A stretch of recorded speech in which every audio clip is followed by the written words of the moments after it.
Paulo, chamado para ser apóstolo de Cristo Jesus pela vontade de Deus, e o irmão Sóstenes. A Igreja de Deus, que está em Corinto, aos santificados em Cristo Jesus e chamados para serem santos, juntamente com todos os que em toda parte invocam o nome do nosso Senhor Jesus Cristo, Senhor deles e nosso. A vocês, graça e paz da parte de Deus nosso Pai e do Senhor Jesus Cristo. A gratidão de Paulo. Sempre dou graças a meu Deus por vocês, por causa da graça que lhes foi dada por Ele em Cristo Jesus. Pois nele vocês foram enriquecidos em tudo, isto é, em toda palavra e em todo conhecimento, porque o testemunho de Cristo foi confirmado entre vocês, de modo que não lhes falta nenhum dom espiritual, enquanto vocês esperam que o nosso Senhor Jesus Cristo seja revelado. Ele os manterá firmes até o fim, de modo que vocês serão irrepreensíveis no dia de nosso Senhor Jesus Cristo. Fiel é Deus, o qual os chamou à comunhão com seu Filho Jesus Cristo, nosso Senhor. As divisões na Igreja. Irmãos, em nome de nosso Senhor Jesus Cristo, suplico a todos vocês que concordem uns com os outros no que falam, para que não haja divisões entre vocês. Antes, que todos estejam unidos num só pensamento e num só parecer. Meus irmãos, fui informado por alguns da casa de Cloe de que há divisões entre vocês. Com isso, quero dizer que algum de vocês afirma: eu sou de Paulo, ou eu sou de Apolo, ou eu sou de Pedro, ou ainda, eu sou de Cristo. Acaso Cristo está dividido? Foi Paulo crucificado em favor de vocês? Foram vocês batizados em nome de Paulo? Dou graças a Deus por não ter batizado nenhum de vocês, exceto Crispo e Gaio, de modo que ninguém pode dizer que foi batizado em meu nome. Batizei também os da casa de Estéfanas. Além destes, não me lembro se batizei alguém mais. Pois Cristo não me enviou para batizar, mas para pregar o Evangelho, não porém com palavras de sabedoria humana, para que a cruz de Cristo não seja esvaziada. Cristo, sabedoria e poder de Deus.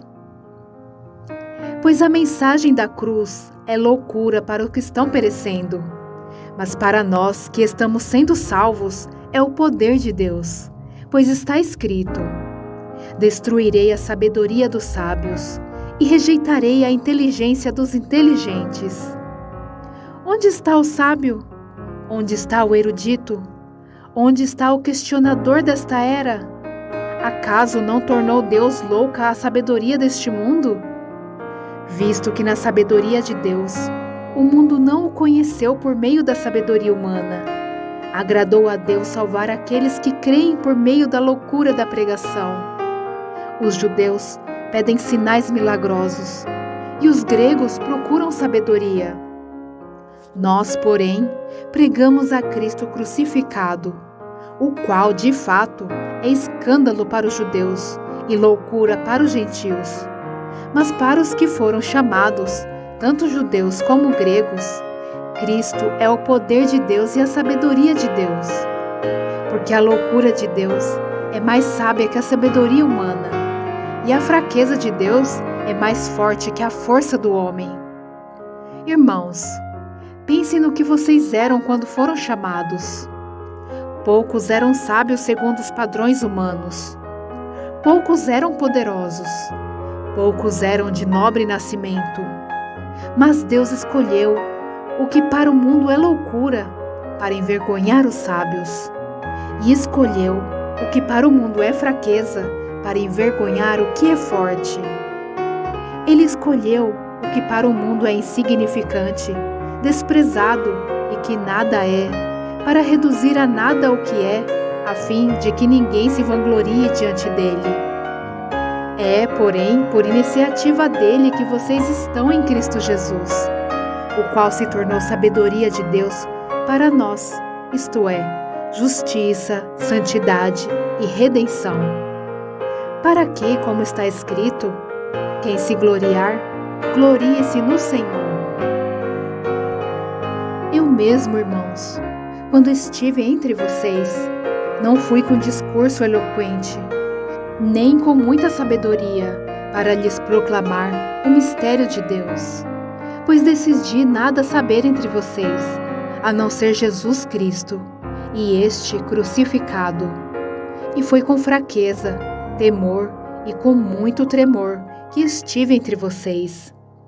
Minha mensagem e a minha pregação não consistiram em palavras persuasivas de sabedoria, mas consistiram em demonstração do poder do Espírito, para que a fé que vocês têm não se baseasse na sabedoria humana, mas no poder de Deus. A sabedoria procedente do Espírito. Entretanto, falamos de sabedoria entre os que já têm maturidade, mas não da sabedoria desta era ou dos poderosos desta era, que estão sendo reduzidos a nada. Ao contrário, falamos da sabedoria de Deus, do mistério que estava oculto, o qual Deus preordenou antes do princípio das eras, para nossa glória. Nenhum dos poderosos desta era o entendeu, pois, se os tivessem entendido, não teriam crucificado o Senhor da glória. Todavia, como está escrito, olho nenhum viu, ouvido nenhum ouviu, mente nenhuma imaginou o que Deus preparou para aqueles que o amam. Mas Deus o revelou a nós por meio do Espírito. O Espírito sonda todas as coisas, até mesmo as coisas mais profundas de Deus. Pois quem conhece os pensamentos do homem, a não ser o espírito do homem que nele está? Da mesma forma, ninguém conhece os pensamentos de Deus, a não ser o Espírito de Deus. Nós, porém, não recebemos o Espírito do mundo, mas o Espírito procedente de Deus, para que entendamos as coisas que Deus nos tem dado gratuitamente. Delas também falamos, não com palavras ensinadas pela sabedoria humana, mas com palavras ensinadas pelo Espírito, interpretando verdades espirituais para os que são espirituais. Quem não tem o Espírito não aceita as coisas que vêm do Espírito de Deus, pois lhes são loucura e não é capaz de entendê-las, porque elas são discernidas espiritualmente. Mas quem é espiritual discerne todas as coisas, e ele mesmo por ninguém é discernido. Pois, quem conheceu a mente do Senhor, para que possa instruí-lo? Nós, porém, temos a mente de Cristo. As divisões na igreja. Irmãos, não lhes pude falar como a espirituais, mas como a carnais, como a crianças em Cristo. Dei-lhes leite e não alimento sólido, pois vocês não estavam em condições de recebê-lo. De fato, vocês ainda não estão em condições, porque ainda são carnais. Porque visto que há inveja e divisão entre vocês, não estão sendo carnais e agindo como mundanos? Pois, quando alguém diz, eu sou de Paulo, e outro, eu sou de Apolo, não estão sendo mundanos? Afinal de contas, quem é Apolo? Quem é Paulo? Apenas servos por meio dos quais vocês vieram a crer, conforme o ministério que o Senhor atribuiu a cada um. Eu plantei, Apolo regou, mas Deus é quem fez crescer. De modo que nem o que planta nem o que rega são alguma coisa, mas unicamente Deus que efetua o crescimento. O que planta e o que rega têm um só propósito, e cada um será recompensado de acordo com seu próprio trabalho. Pois nós somos cooperadores de Deus. Vocês são lavoura de Deus e edifício de Deus. Conforme a graça de Deus que me foi concedida, eu, como sábio construtor, lancei o alicerce, e outro está construindo sobre ele. Contudo, veja cada um como constrói, porque ninguém pode colocar outro alicerce além do que já está posto, que é Jesus Cristo. Se alguém constrói sobre esse alicerce usando ouro, prata, pedras preciosas, madeira, feno ou palha, sua obra será mostrada, porque o dia a trará à luz, mas será revelada pelo fogo, que provará a qualidade da obra de cada um. Se o que alguém construiu permanecer, esse receberá recompensa. Se o que alguém construiu se queimar, esse sofrerá prejuízo. Contudo, será salvo como alguém que escapa através do fogo. Vocês não sabem que são o santuário de Deus e que o Espírito de Deus habita em vocês? Se alguém destruir o santuário de Deus, Deus o destruirá, pois o santuário de Deus, que são vocês, é sagrado. Não se engane. Se algum de vocês pensa que é sábio segundo os padrões desta era, deve tornar-se louco para que se torne sábio. Porque a sabedoria deste mundo é loucura aos olhos de Deus, pois está escrito: Ele apanha os sábios na astúcia deles. E também, o Senhor conhece os pensamentos dos sábios e sabe como são fúteis. Portanto, ninguém se glorie em homens, porque todas as coisas são de vocês. Seja Paulo, seja Apolo, seja Pedro, seja o mundo, a vida, a morte, o presente ou o futuro. Tudo é de vocês, e vocês são de Cristo, e Cristo de Deus. Apóstolos de Cristo. Portanto, que todos nos considerem como servos de Cristo e encarregados dos mistérios de Deus. O que se requer destes encarregados é que sejam fiéis.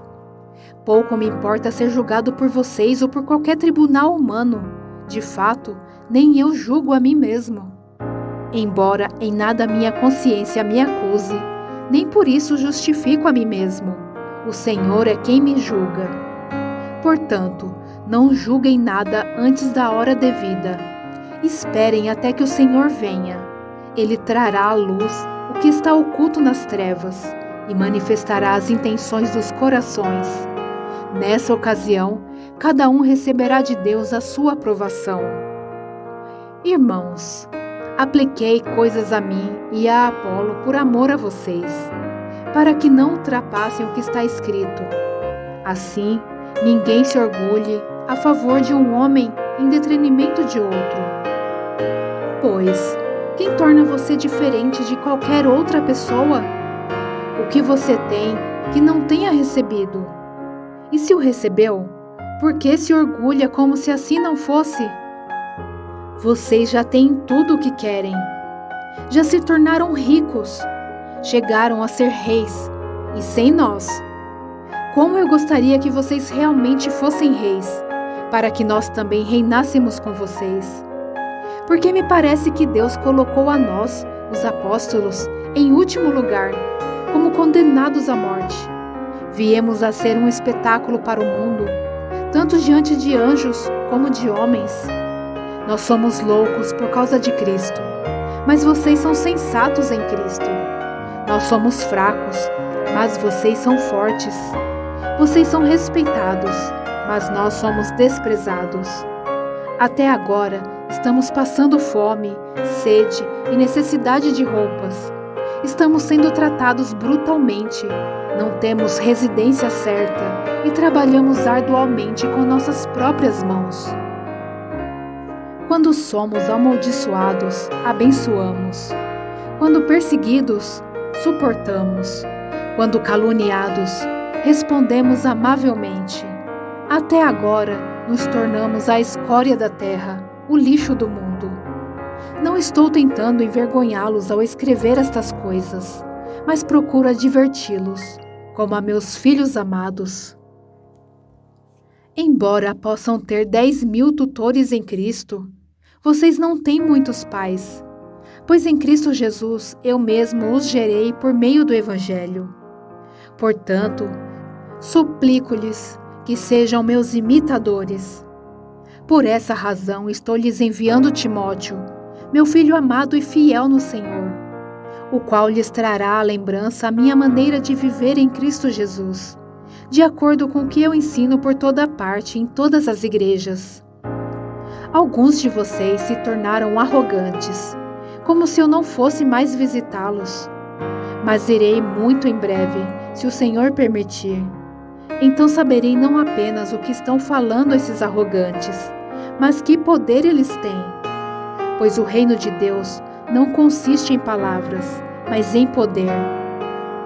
Que é que vocês querem? Devo ir a vocês com vara ou com amor e espírito de mansidão? Imoralidade na igreja. Por toda parte se ouve que há imoralidade entre vocês. Imoralidade que não ocorre nem entre os pagãos, ao ponto de um de vocês possuir a mulher de seu pai. E vocês estão orgulhosos? Não deviam, porém, estar cheios de tristeza e expulsar da comunhão aquele que fez isso. Apesar de eu não estar presente fisicamente, estou com vocês em espírito, e já condenei aquele que fez isso, como se estivesse presente. Quando vocês estiverem reunidos em nome de nosso Senhor Jesus, estando eu com vocês em espírito, estando presente também o poder de nosso Senhor Jesus Cristo, entreguem este homem a Satanás, para que o corpo seja destruído e seu espírito seja salvo no dia do Senhor. O orgulho de vocês não é bom. Vocês não sabem que um pouco de fermento faz toda a massa ficar fermentada? Livrem-se do fermento velho, para que sejam massa nova e sem fermento, como realmente são. Pois Cristo, nosso Cordeiro Pascal, foi sacrificado. Por isso, celebremos a festa, não com o fermento velho, nem com o fermento da maldade e da perversidade, mas com os pães sem fermento, os pães da sinceridade e da verdade. Já lhes disse por carta que vocês não devem associar-se com pessoas imorais. Com isso não me refiro aos imorais deste mundo, nem aos avarentos, aos ladrões ou aos idólatras. Se assim fosse, vocês precisariam sair desse mundo. Mas agora estou lhe escrevendo que não devem associar-se com qualquer que, dizendo-se irmão, seja imoral, avarento, idólatra, caluniador, alcoólatra ou ladrão. Como tais pessoas vocês nem devem comer. Pois, como haveria eu de julgar os de fora da igreja? Não devem vocês julgar os que estão dentro? Deus julgará os de fora. Expulsem esse perverso do meio de vocês. Se algum de vocês tem queixa contra outro irmão, como ousa apresentar a causa para ser julgada pelos ímpios, em vez de levá-la aos santos? Vocês não sabem que os santos hão de julgar o mundo? Se vocês hão de julgar o mundo, acaso não são capazes de julgar as causas de menor importância? Vocês não sabem que haveremos de julgar os anjos? Quanto mais as coisas desta vida. Portanto, se vocês têm questões relativas às coisas desta vida, designem para juízes os que são da igreja, mesmo que sejam os menos importantes. Digo isso para envergonhá-los. Acaso não há entre vocês alguém suficientemente sábio para julgar uma causa entre irmãos? Mas ao invés disso, um irmão vai ao tribunal contra outro irmão, e isso diante de descrentes. O fato de haver litígios entre vocês já significa uma completa derrota. Por que não preferem sofrer a injustiça? Por que não preferem sofrer o prejuízo? Em vez disso, vocês mesmos causam injustiças e prejuízos, e isso contra irmãos. Vocês não sabem que os perversos não herdarão o reino de Deus? Não se deixem enganar. Nem imorais, nem idólatras, nem adúlteros, nem homossexuais passivos ou ativos, nem ladrões, nem avarentos, nem alcoólatras, nem caluniadores, nem trapaceiros herdarão o reino de Deus. Assim foram alguns de vocês. Mas vocês foram lavados, foram santificados, foram justificados no nome do Senhor Jesus Cristo e no Espírito de nosso Deus. O perigo da imoralidade. Tudo me é permitido, mas nem tudo convém. Tudo me é permitido, mas eu não deixarei que nada me domine. Os alimentos foram feitos para o estômago, e o estômago para os alimentos. Mas Deus destruirá ambos. O corpo, porém, não é para a imoralidade, mas para o Senhor, e o Senhor para o corpo. Por seu poder, Deus ressuscitou o Senhor e também nos ressuscitará. Vocês não sabem que os seus corpos são membros de Cristo? Tomarei eu os membros de Cristo e os unirei a uma prostituta? De maneira nenhuma. Vocês não sabem que aquele que se une a uma prostituta é um corpo com ela? Pois, como está escrito, os dois serão uma só carne. Mas aquele que se une ao Senhor é um espírito com Ele. Fujam da imoralidade sexual. Todos os outros pecados que alguém comete, fora do corpo os comete. Mas quem peca sexualmente, peca contra o seu próprio corpo. Acaso não sabem que o corpo de vocês é santuário do Espírito Santo, que habita em vocês, que lhes foi dado por Deus, e que vocês não são de si mesmos? Vocês foram comprados por alto preço. Portanto, glorifiquem a Deus com o seu próprio corpo. Acerca do casamento. Quanto aos assuntos sobre os quais vocês escreveram, é bom que o homem não toque em mulher. Mas, por causa da imoralidade, cada um deve ter a sua esposa, e cada mulher o seu próprio marido. O marido deve cumprir os seus deveres conjugais para com a sua mulher, e da mesma forma a mulher para com o seu marido. A mulher não tem autoridade sobre o seu próprio corpo, mas sim o marido. Da mesma forma, o marido não tem autoridade sobre o seu próprio corpo, mas sim a mulher. Não se recusem um ao outro, exceto por mútuo consentimento, e durante certo tempo, para se dedicarem à oração. Depois, unam-se de novo, para que Satanás não os tente por não terem domínio próprio. Digo isso com concessão e não como mandamento. Gostaria que todos os homens fossem como eu, mas cada um tem o seu próprio dom da parte de Deus, um de um modo, outro de outro. Digo, porém, aos solteiros e às viúvas: é bom que permaneçam como eu. Mas, se não conseguem controlar-se, devem casar-se, pois é melhor casar-se do que ficar ardendo de desejo.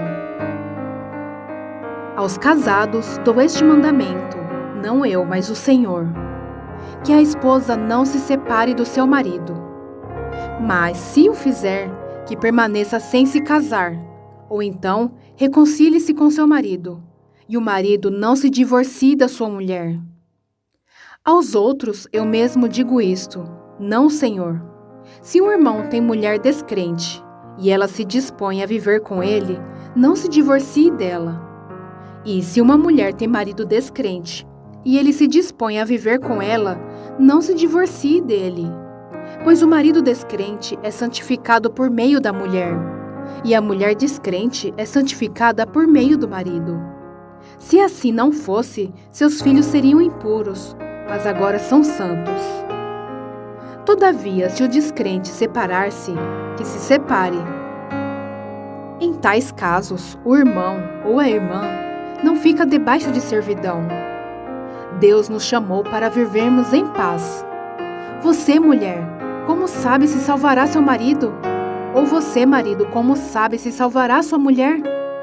Entretanto, cada um continue vivendo na condição que o Senhor lhe designou e de acordo com o chamado de Deus.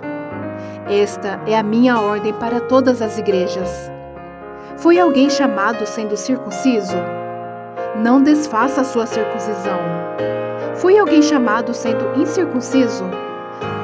Não se circuncide. A circuncisão não significa nada, e a incircuncisão também nada é. O que importa é obedecer aos mandamentos de Deus. Cada um deve permanecer na condição em que foi chamado por Deus. Foi você chamado sendo escravo? Não se incomode com isso, mas se você puder conseguir a liberdade, consiga. Depois aquele que, sendo escravo, foi chamado pelo Senhor, é liberto e pertence ao Senhor. Semelhantemente, aquele que era livre quando foi chamado, é escravo de Cristo. Vocês foram comprados por alto preço. Não se tornem escravos de homens. Irmãos, cada um deve permanecer diante de Deus na condição em que foi chamado. Quantas pessoas virgens não têm o mandamento do Senhor, mas dou meu parecer como alguém que, pela misericórdia de Deus, é digno de confiança. Por causa dos problemas atuais, penso que é melhor o homem permanecer como está. Você está casado? Não se preocupe em separar-se. Está solteiro? Não procure esposa. Mas se vier a casar-se, não comete pecado. Se uma virgem se casar, também não comete pecado. Mas aqueles que se casarem enfrentarão muitas dificuldades na vida, e eu gostaria de poupá-los disso. O que quero dizer é que o tempo é curto. De agora em diante, aqueles que têm esposa, vivam como se não tivessem. Aqueles que choram, como se não chorassem. Os que estão felizes, como se não estivessem. Os que compram algo, como se nada possuíssem. Os que usam as coisas do mundo, como se não as usassem. Porque a forma presente deste mundo está passando. Gostaria de vê-los livres de preocupações. O homem que não é casado preocupa-se com as coisas do Senhor, em como agradar ao Senhor. Mas o homem casado preocupa-se com as coisas deste mundo, em como agradar sua mulher, e está dividido. Tanto a mulher não casada como a virgem preocupam-se com as coisas do Senhor, para serem santas no corpo e no espírito. Mas a casada preocupa-se com as coisas deste mundo, em como agradar seu marido. Estou dizendo isso para o próprio bem de vocês, não para lhes impor restrições, mas para que vocês possam viver de maneira correta, em plena consagração ao Senhor. Se alguém acha que está agindo de forma indevida diante da Virgem de quem está noivo, que ela está passando da idade, achando que deve se casar, faça como achar melhor. Com isso não peca. Casem-se. Contudo, o homem que decidiu firmemente em seu coração que não se sente obrigado, mas tem controle sobre a sua própria vontade e decidiu não se casar com a virgem, este também faz bem. Assim, aquele que se casa com a virgem faz bem, mas aquele que não se casa faz melhor. A mulher está ligada a seu marido enquanto ele viver, mas se o seu marido morrer, ela estará livre para se casar com quem quiser, contanto que ele pertença ao Senhor. Em meu parecer, ela será mais feliz se permanecer como está, e penso que também tenho o Espírito de Deus. A comida sacrificada aos ídolos. Com respeito aos alimentos sacrificados aos ídolos, sabemos que todos temos conhecimento. O conhecimento traz orgulho, mas o amor edifica. Quem pensa conhecer alguma coisa, ainda não conhece como deveria. Mas quem ama a Deus, este é conhecido por Deus. Portanto, em relação ao alimento sacrificado aos ídolos, sabemos que o ídolo não significa nada no mundo e que só existe um Deus.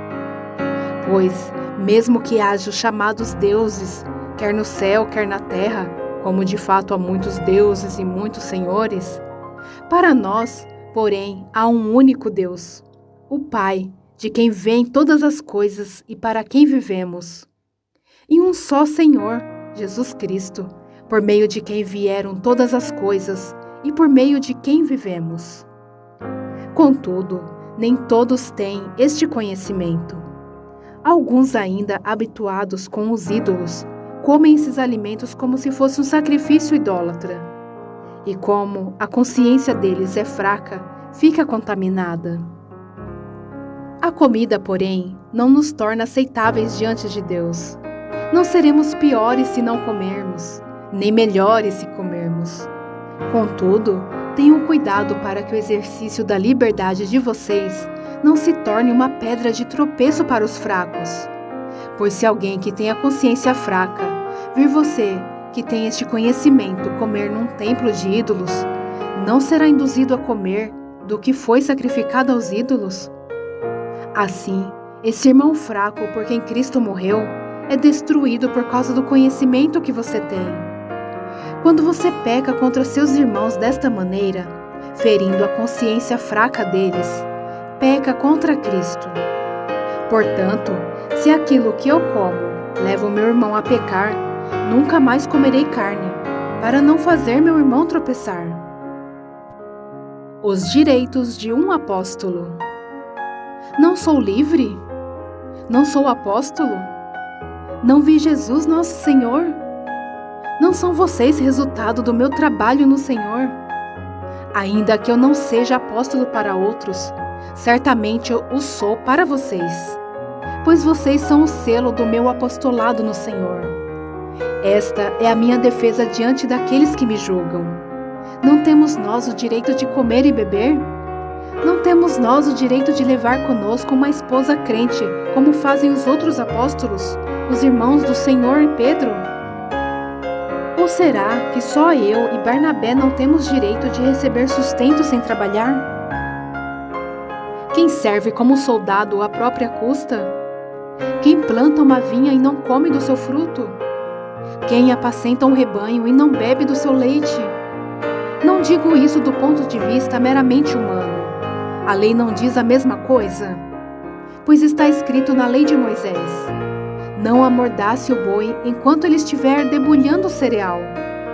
Por acaso é com bois que Deus está preocupado? Não é certamente por nossa causa que ele o diz? Sim, isso foi escrito em nosso favor. Porque o lavrador, quando ara, e o debulhador, quando debulha, devem fazê-lo na esperança de participar da colheita.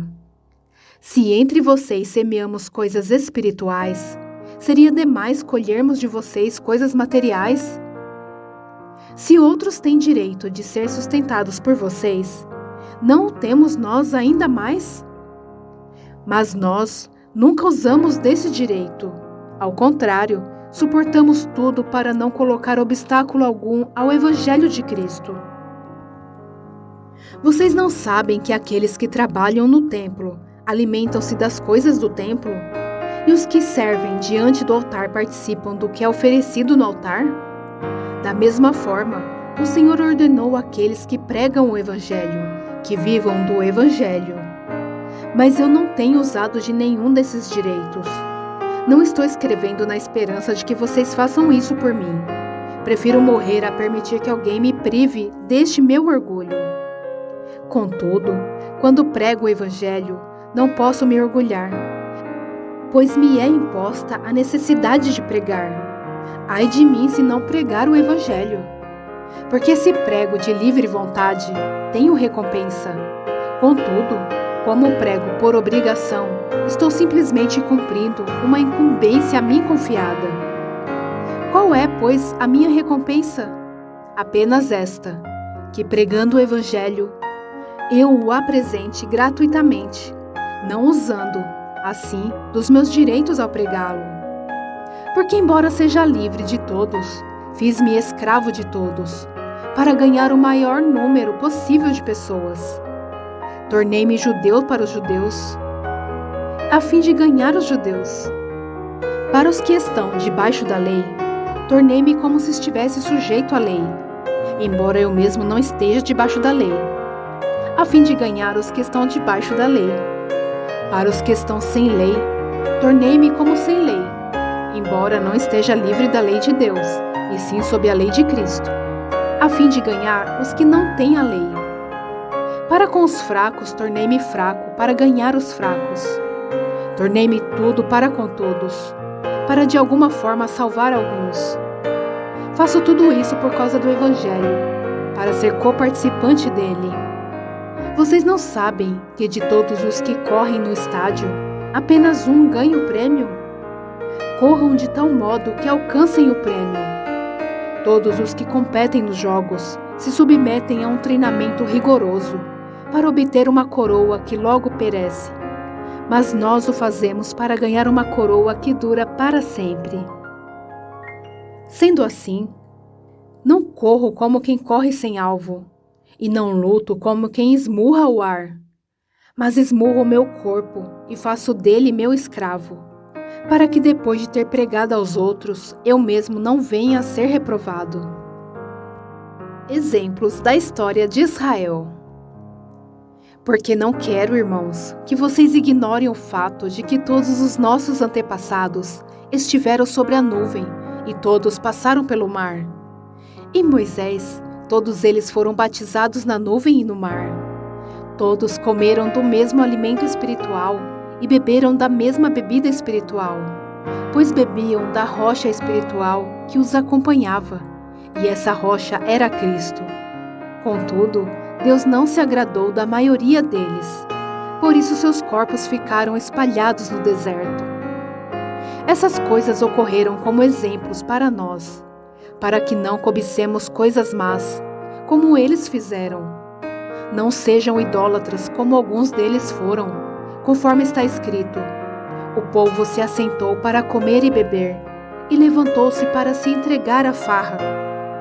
Não pratiquemos imoralidade, como alguns deles fizeram, e num só dia morreram 23.000.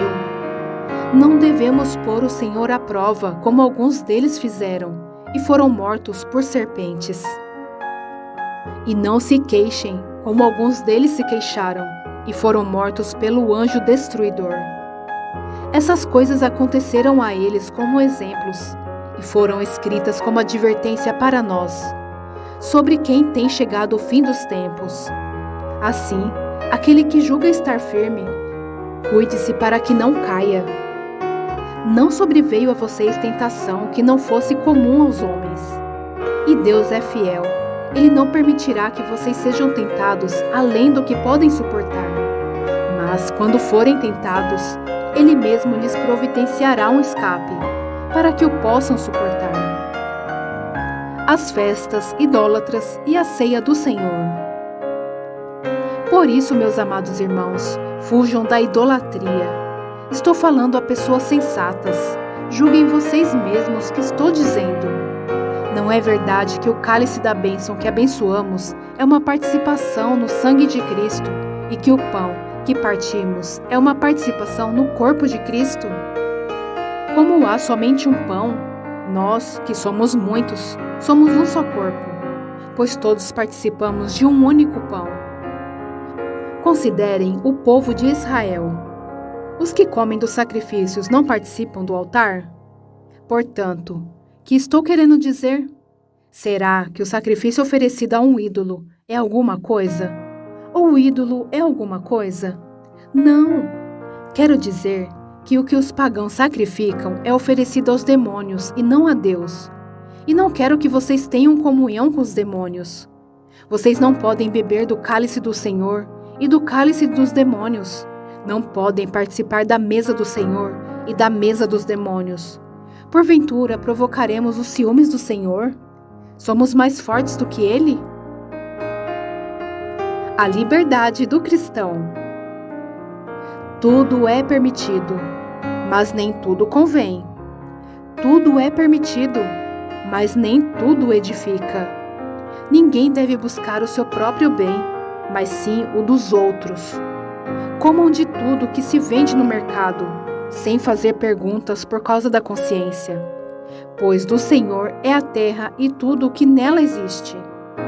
Se algum descrente o convidar para uma refeição e você quiser ir, coma de tudo o que lhe for apresentado, sem nada perguntar por causa da consciência. Mas se alguém lhe disser: isso foi oferecido em sacrifício, não coma, tanto por causa da pessoa que o comentou, como da consciência, isto é, da consciência do outro e não da sua própria. Pois, porque minha liberdade deve ser julgada pela consciência dos outros? Se participo da refeição com ação de graças, por que sou condenado por algo pelo qual dou graças a Deus? Assim, quer vocês comam, bebam ou façam qualquer outra coisa, façam tudo para a glória de Deus. Não se tornem motivo de tropeço, nem para judeus, nem para gregos, nem para a igreja de Deus. Também eu procuro agradar a todos, de todas as formas, porque não estou preocupado com meu próprio bem, mas para o bem de muitos, para que sejam salvos. Tornem-se meus imitadores, como eu sou de Cristo. Instruções sobre a adoração. Eu os elogio por se lembrarem de mim em tudo e por se apegarem às tradições exatamente como eu as transmiti a vocês. Quero, porém, que entendam que a cabeça de todo homem é Cristo, e a cabeça da mulher é o homem, e o cabeça de Cristo é Deus. Todo homem que ora ou profetiza com a cabeça coberta desonra sua cabeça, e toda mulher que ora ou profetiza com a cabeça descoberta desonra sua cabeça, pois é como se a tivesse rapada. Se a mulher não cobre a cabeça, deve também cortar o cabelo. Se, porém, é vergonhoso para a mulher ter o cabelo cortado ou rapado, ela deve cobrir a cabeça. O homem não deve cobrir a cabeça, visto que ele é a imagem e glória de Deus, mas a mulher é glória do homem. Pois o homem não se originou da mulher, mas a mulher do homem. Além disso, o homem não foi criado por causa da mulher, mas a mulher por causa do homem.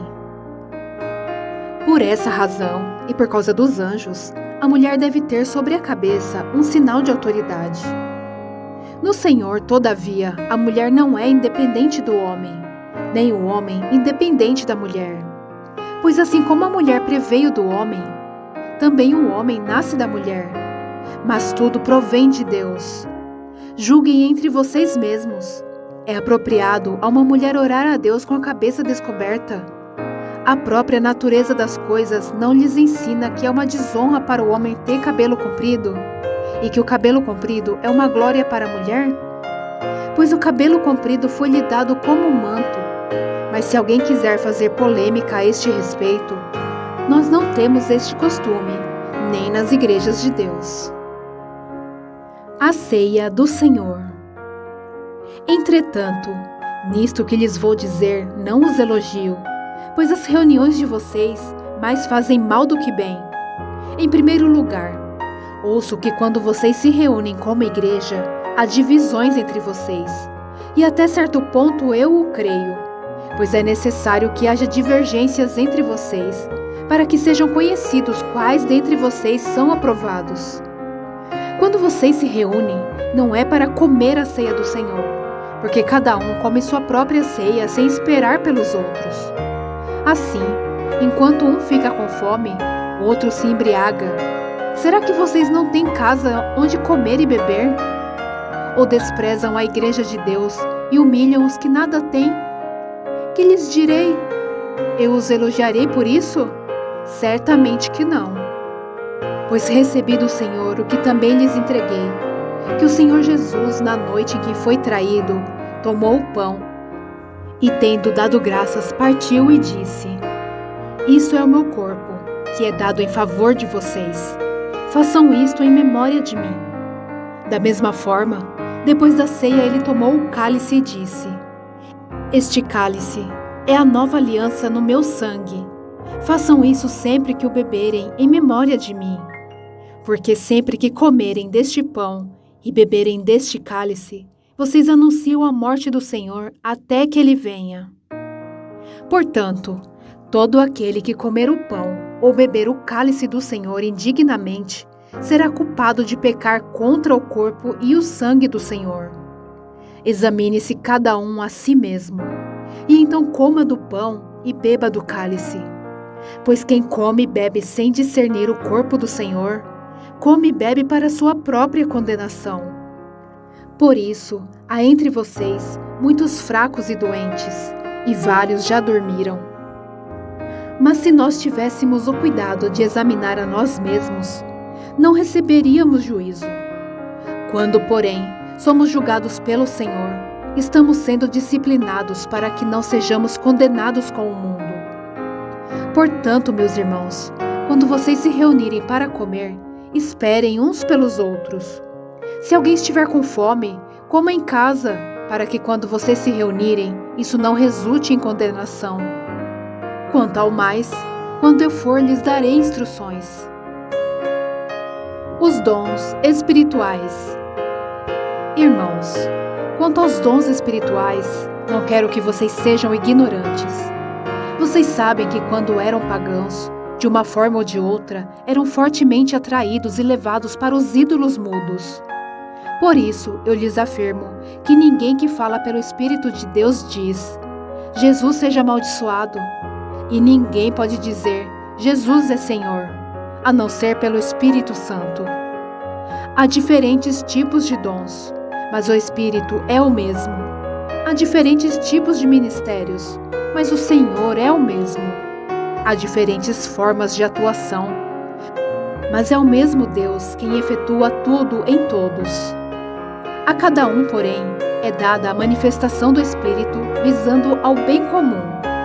Pelo Espírito, a um é dada a palavra de sabedoria, a outro, pelo mesmo Espírito, a palavra de conhecimento, a outro, fé, pelo mesmo Espírito, a outro, dons de curar, pelo único Espírito, a outro, poder para operar milagres, a outro, profecia, a outro, discernimento de espíritos, a outro, variedade de línguas, e ainda a outro, interpretação de línguas. Todas essas coisas, porém, são realizadas pelo mesmo e único Espírito, e Ele as distribui individualmente, a cada um, como quer. Diversidade na unidade. Ora, assim como o corpo é uma unidade, embora tenha muitos membros, e todos os membros, mesmo sendo muitos, formam um só corpo, assim também com respeito a Cristo. Pois em um só corpo, todos nós fomos batizados em um único Espírito, quer judeus, quer gregos, quer escravos, quer livres. E a todos nós foi dado beber de um único Espírito. O corpo não é feito de um só membro, mas de muitos. Se o pé disser: porque não sou mão, não pertenço ao corpo, nem por isso deixa de fazer parte do corpo. E se o ouvido disser: porque não sou olho, não pertenço ao corpo, nem por isso deixa de fazer parte do corpo. Se todo o corpo fosse olho, onde estaria a audição? Se todo o corpo fosse ouvido, onde estaria o olfato? De fato, Deus dispôs cada um dos membros no corpo, segundo a sua vontade. Se todos fôssemos um só membro, onde estaria o corpo? Assim, há muitos membros, mas um só corpo. O olho não pode dizer à mão: não preciso de você. Nem a cabeça pode dizer aos pés: não preciso de vocês. Ao contrário, os membros do corpo que parecem mais fracos são indispensáveis. E os membros que pensamos serem menos honrosos, tratamos com especial honra. E os membros que em nós são indecorosos, são tratados com decoro especial. Enquanto os que em nós são decorosos não precisam ser tratados de maneira especial. Mas Deus estruturou o corpo dando maior honra aos membros que dela tinham falta, a fim de que não haja divisão no corpo, mas sim que todos os membros tenham igual cuidado uns pelos outros. Quando um membro sofre, todos os outros sofrem com ele. Quando um membro é honrado, todos os outros se alegram com ele. Ora, vocês são o corpo de Cristo, e cada um de vocês, individualmente, é membro deste corpo. Assim, na igreja, Deus estabeleceu primeiramente apóstolos, e em segundo lugar, profetas, e em terceiro lugar, mestres. Depois, os que realizam milagres, os que têm dons de curar, os que têm dom de prestar ajuda, os que têm dons de administração e os que falam diversas línguas. São todos apóstolos? São todos profetas? São todos mestres? Têm todos o dom de realizar milagres? Têm todos dons de curar? Falam todos em línguas? Todos interpretam? Entretanto, busquem com dedicação os melhores dons.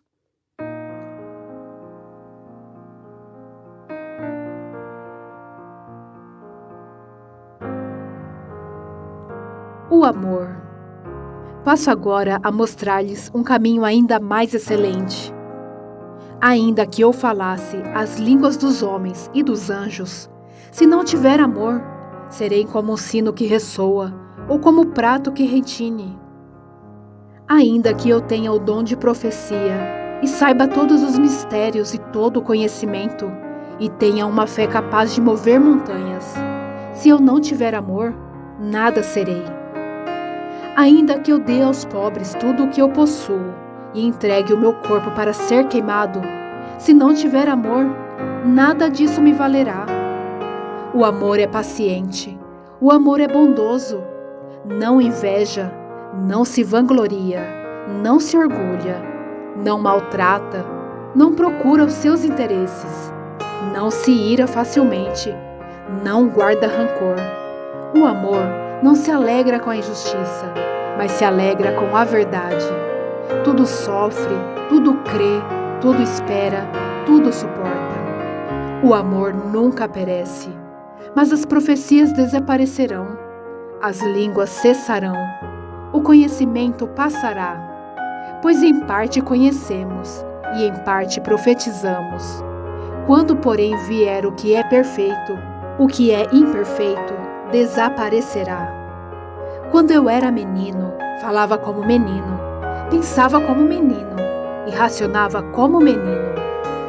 Quando me tornei homem, deixei para trás as coisas de menino. Agora, pois, vemos apenas um reflexo obscuro, como um espelho. Mas então veremos face a face. Agora conheço em parte, então conhecerei plenamente, da mesma forma como sou plenamente conhecido. Assim, permanecem agora estes três: a fé, a esperança e o amor. O maior deles, porém, é o amor. Os dons de profecia e de línguas. Sigam o caminho do amor e busquem com dedicação os dons espirituais, principalmente o dom de profecia. Pois quem fala em uma língua não fala aos homens, mas a Deus. De fato, ninguém o entende. Em espírito fala mistérios. Mas quem profetiza o faz para edificação, encorajamento e consolação dos homens. Quem fala em línguas, a si mesmo se edifica, mas quem profetiza edifica a igreja. Gostaria que todos vocês falassem em línguas, mas prefiro que profetizem. Quem profetiza é maior do que aquele que fala em línguas, a não ser que as interprete, para que a igreja seja edificada. Agora, irmãos, se eu for visitá-los e falar em línguas, em que lhes serei útil? A não ser que lhes leve alguma revelação, ou conhecimento, ou profecia, ou doutrina.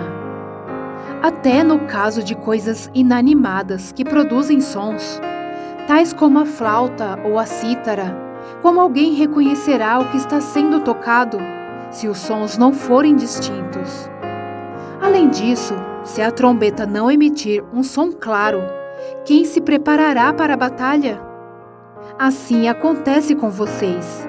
Se não proferirem palavras compreensíveis com a língua, como alguém saberá o que está sendo dito? Vocês estarão simplesmente falando ao ar. Sem dúvida, há diversos idiomas no mundo. Todavia, nenhum deles é sem sentido. Portanto, se eu não entender o significado do que alguém está falando, serei estrangeiro para quem fala, e ele estrangeiro para mim. Assim acontece com vocês. Visto que estão ansiosos por terem dons espirituais, procurem crescer naqueles que trazem a edificação para a igreja. Por isso, quem fala em uma língua, ore para que possa interpretar. Depois, se oro em uma língua, meu espírito ora, mas a minha mente fica infrutífera. Então, que farei? Orarei com o espírito, mas também orarei com o entendimento. Cantarei com o espírito, mas também cantarei com o entendimento. Se você estiver louvando a Deus em espírito, como poderá aquele que está entre os não instruídos dizer o amém à sua ação de graças, visto que não sabe o que você está dizendo. Pode ser que você esteja dando graças muito bem, mas o outro não é edificado. Dou graças a Deus por falar em línguas mais do que todos vocês. Todavia, na igreja prefiro falar 5 palavras compreensíveis para instruir os outros a falar 10.000 palavras em uma língua. Irmãos, deixe de pensar como crianças.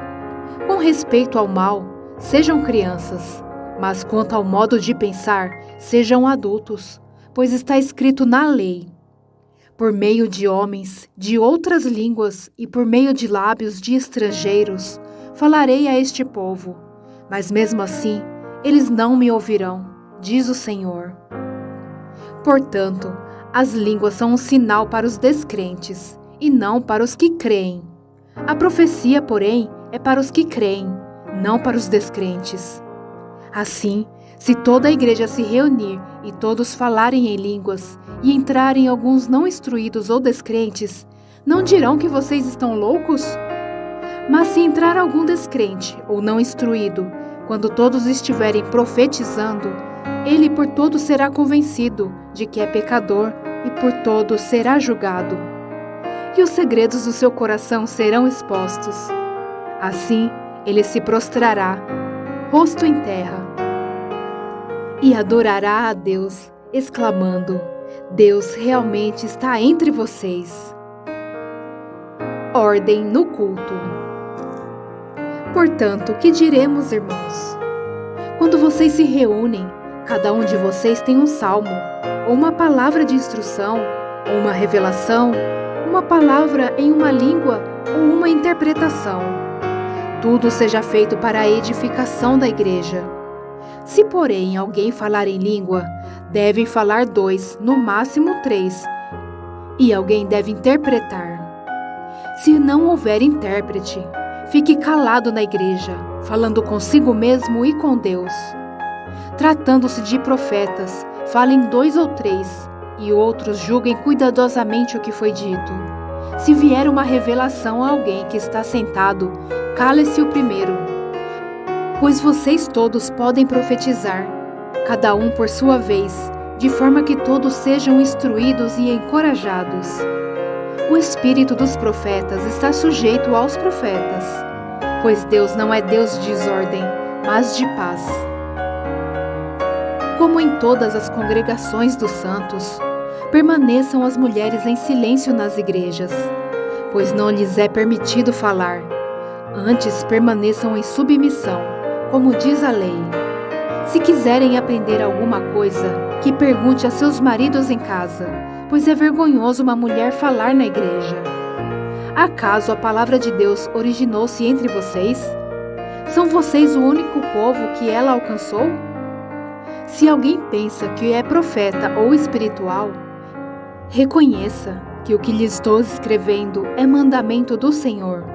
Se ignorar isso, ele mesmo será ignorado. Portanto, meus irmãos, busquem com dedicação o profetizar e não proíbam o falar em línguas, mas tudo deve ser feito com decência e ordem. A ressurreição de Cristo. Irmãos, quero lembrar-lhes o evangelho que lhes preguei, o qual vocês receberam e no qual estão firmes. Por meio desse evangelho, vocês são salvos, desde que apeguem firmemente à palavra que lhes preguei. Caso contrário, vocês têm crido em vão. Pois o que primeiramente lhes transmiti foi o que recebi, que Cristo morreu pelos nossos pecados, segundo as Escrituras, foi sepultado e ressuscitou no 3º dia, segundo as Escrituras, e apareceu a Pedro, e depois aos 12. Depois disso apareceu a mais de 500 irmãos de uma só vez, a maioria dos quais ainda vive, embora alguns já tenham adormecido. Depois apareceu a Tiago, e então a todos os apóstolos. Depois destes apareceu também a mim, como a um que nasceu fora de tempo. Pois sou o menor dos apóstolos, e nem sequer mereço ser chamado apóstolo, porque persegui a igreja de Deus. Mas pela graça de Deus sou o que sou, e sua graça para comigo não foi inútil. Antes, trabalhei mais do que todos eles. Contudo, não eu, mas a graça de Deus comigo. Portanto, quer tenha sido eu, quer tenha sido eles, é isto que pregamos, é isto que vocês creram. A ressurreição dentre os mortos. Ora, se está sendo pregado que Cristo ressuscitou dentre os mortos, como alguns de vocês estão dizendo que não existe ressurreição dos mortos? Se não há ressurreição dos mortos, nem Cristo ressuscitou. E se Cristo não ressuscitou, é inútil a nossa pregação, como também é inútil a fé que vocês têm. Mais que isso, seremos considerados falsas testemunhas de Deus, pois contra ele testemunhamos que ressuscitou a Cristo dentre os mortos. Mas se de fato os mortos não ressuscitam, ele também não ressuscitou a Cristo. Pois se os mortos não ressuscitam, nem mesmo Cristo ressuscitou. E se Cristo não ressuscitou, inútil é a fé que vocês têm, e ainda estão em seus pecados. Neste caso, também os que dormiam em Cristo estão perdidos. Se é somente para esta vida que temos esperança em Cristo, somos de todos os homens os mais dignos de compaixão. Mas de fato, Cristo ressuscitou dentre os mortos, sendo ele as primícias dentre aqueles que dormiram. Visto que a morte veio por meio de um só homem, também a ressurreição dos mortos veio por meio de um só homem. Pois da mesma forma como em Adão todos morrem, em Cristo todos serão vivificados, mas cada um por sua vez. Cristo, o primeiro. Depois, quando ele vier, os que lhe pertencem. Então virá o fim, quando ele entregar o reino a Deus, o Pai, depois de ter destruído todo domínio, autoridade e poder. Pois é necessário que ele reine até que todos os seus inimigos sejam postos debaixo dos seus pés. O último inimigo a ser destruído é a morte, porque ele tudo sujeitou debaixo de seus pés.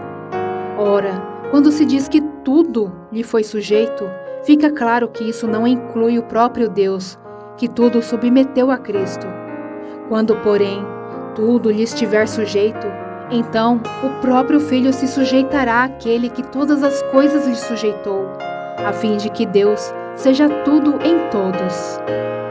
Se não há ressurreição, que farão aqueles que se batizam pelos mortos? Se absolutamente os mortos não ressuscitam, por que se batizam por eles?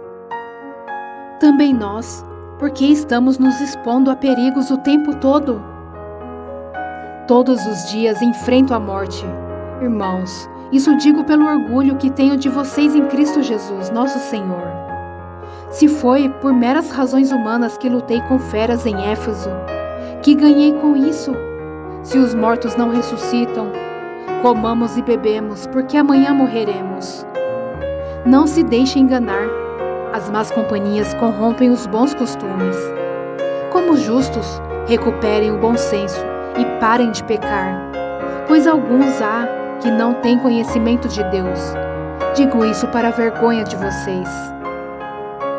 O corpo da ressurreição. Mas alguém pode perguntar: como ressuscitam os mortos? Com que espécie de corpo virão? Insensato, o que você semeia não nasce a não ser que morra. Quando você semeia, não semeia o corpo que virá a ser, mas apenas uma simples semente, como de trigo ou de alguma outra coisa. Mas Deus lhe dá um corpo, como determinou, e a cada espécie de semente dá o seu corpo apropriado. Nem toda a carne é a mesma. Os homens têm uma espécie de carne, os animais têm outra, as aves outra e os peixes outra. Há corpos celestes e há também corpos terrestres, mas o esplendor dos corpos celestes é um, e dos corpos terrenos é outro. Um é o esplendor do sol, outro o da lua e outro das estrelas, e as estrelas diferem um esplendor umas das outras.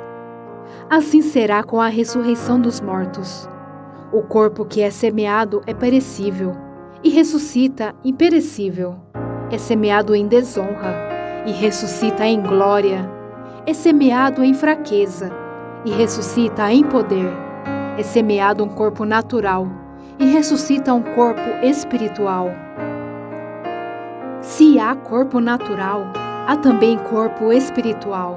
Assim está escrito: o primeiro homem, Adão, tornou-se um ser vivente. O último Adão, espírito vivificante. Não foi o espiritual que veio antes, mas o natural. Depois dele, o espiritual.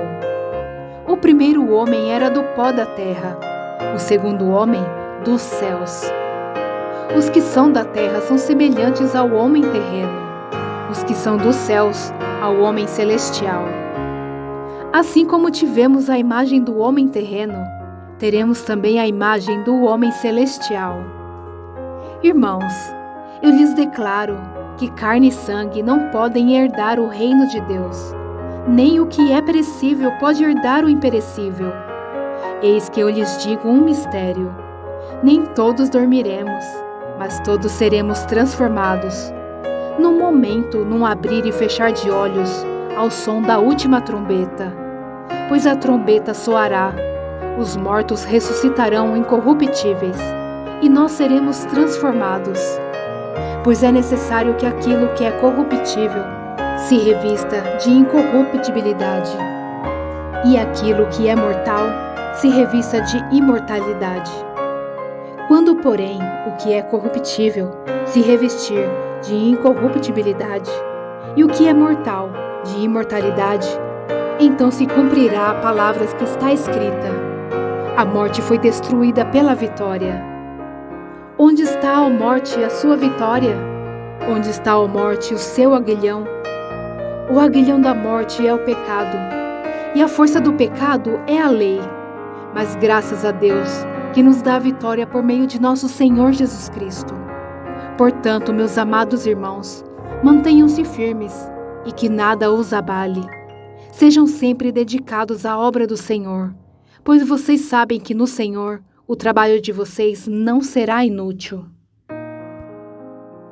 A coleta para o povo de Deus.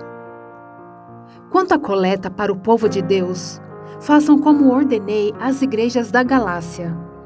No primeiro dia da semana, cada um de vocês separe uma quantia, de acordo com a sua renda, reservando-a para que não seja preciso fazer coletas quando eu chegar. Então, quando eu chegar, entregarei cartas de recomendação aos homens que vocês aprovarem e os mandarei para Jerusalém com a oferta de vocês. Se me parecer conveniente ir também, eles me acompanharão. Pedidos pessoais. Depois de passar pela Macedônia, irei visitá-los, já que passarei por lá.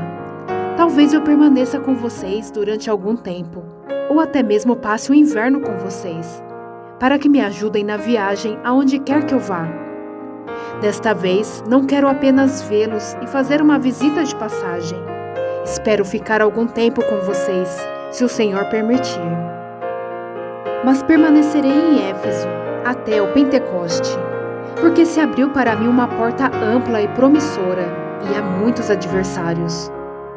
Se Timóteo for, tomem providências para que ele não tenha nada que temer enquanto estiver com vocês, pois ele trabalha na obra do Senhor, assim como eu.